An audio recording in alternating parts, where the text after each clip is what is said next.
ഇന്നലെ ഒരു സംഭവം ഉണ്ടായിന് കേട്ടോ. അതായത് ബസ്സിൽ നിന്ന് എനിക്ക് ചെറിയൊരു തുക വീണ് കിട്ടി, പൈസ. എത്രയാണെന്ന് ഞാൻ പിന്നെ പറയാം.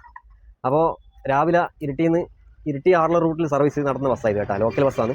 അപ്പോൾ ആ റൂട്ടിൽ ഈ ബസ് മാത്രമേ ഉള്ളൂ, ഇങ്ങനെ ഒരേ ഷട്ടിലാണ്. അപ്പോൾ ബാക്കിൽ നിന്ന് പൈസ കിട്ടി. അതായത് ക്ലീനറില്ല, ബാക്ക് ഡോറിൻ്റെ സൈഡിൽ നിന്ന് ഇറങ്ങിപ്പോയതിന് ശേഷം ഞാൻ കാണുന്നു, ആളിൽ ഇറങ്ങിയതിന് ശേഷം. അപ്പോൾ ആറിലത്ത് കുറച്ച് ആൾ ഇറങ്ങിനി, അതിന് കുറച്ച് പെൺകുട്ടികളുണ്ട്, 3-4 പെൺപിള്ളേരുണ്ട്. അപ്പോൾ അവർ ഇറങ്ങിപ്പോയി. ഞാൻ അന്നേരം പൈസ കാണുന്നു. അപ്പോൾ പൈസ ഞാനവിടെ ആറിലത്ത് നമ്മളൊരു ടാക്സിക്കാരുണ്ട്, നമ്മൾ ചങ്ങായിമാർ. അവർ വിളിച്ചു നോക്കുമ്പോൾ അവരുടെ ഓട്ടത്തില്ല. അപ്പോൾ കടയിൽ വിളിച്ചു നോക്കുമ്പോൾ അവർ ഫോൺ എടുത്തിട്ടില്ല. അപ്പോൾ ഞാൻ എന്ത് ചെയ്ത് നേരെ പൈസ എടുത്ത് ബാഗിൽ വെച്ചു. എന്നിട്ട് തിരിച്ച് വൈകുന്നേരത്തെ ട്രിപ്പാണെന്ന് തോന്നുന്നു, ലാസ്റ്റ് ട്രിപ്പ് നമ്മൾ ആറിലത്ത് നിന്ന് ഇരിട്ടിക്കേക്ക് വരുന്ന വഴിക്ക് ഇതുപോലെ ഒരു കുറച്ച് പെൺപിള്ളേർ ആറിലത്ത് നിന്ന് കയറി. അപ്പോൾ ഞാൻ ഇരിട്ടി ഇറങ്ങാൻ നോക്കുമ്പോൾ ഞാൻ അവരോട് ചോദിച്ചു, എന്തെങ്കിലും നഷ്ടപ്പെട്ട് പോയിട്ടുണ്ടോ എന്ന് ചോദിച്ചു, പണം എന്തെങ്കിലും. അപ്പോൾ ഒരു കുട്ടി അതിൻ്റെ അന്ന് എടുത്ത ബൈക്ക്, അങ്കിളെ എൻ്റെ ഒരു 250 രൂപ വീണ് പോയിട്ടുണ്ട്, കിട്ടിയായിരുന്നു ചോദിച്ചു.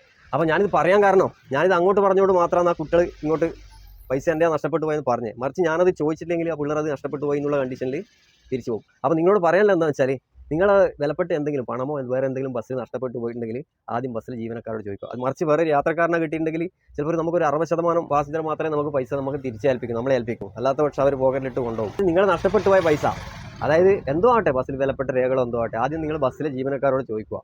ബസ്സിന് അവരെ കൈമ കിട്ടിയിട്ടുണ്ടെങ്കിൽ തീർച്ചയായും നിങ്ങളുടെ പൈസ നിങ്ങളുടെ കയ്യിൽ തിരിച്ചെത്തും. അപ്പോൾ ഇതാണ് നമ്മളെ ബസ് കേട്ടോ. അപ്പോൾ ഓക്കെ, ടാറ്റാ, ബൈ ബൈ.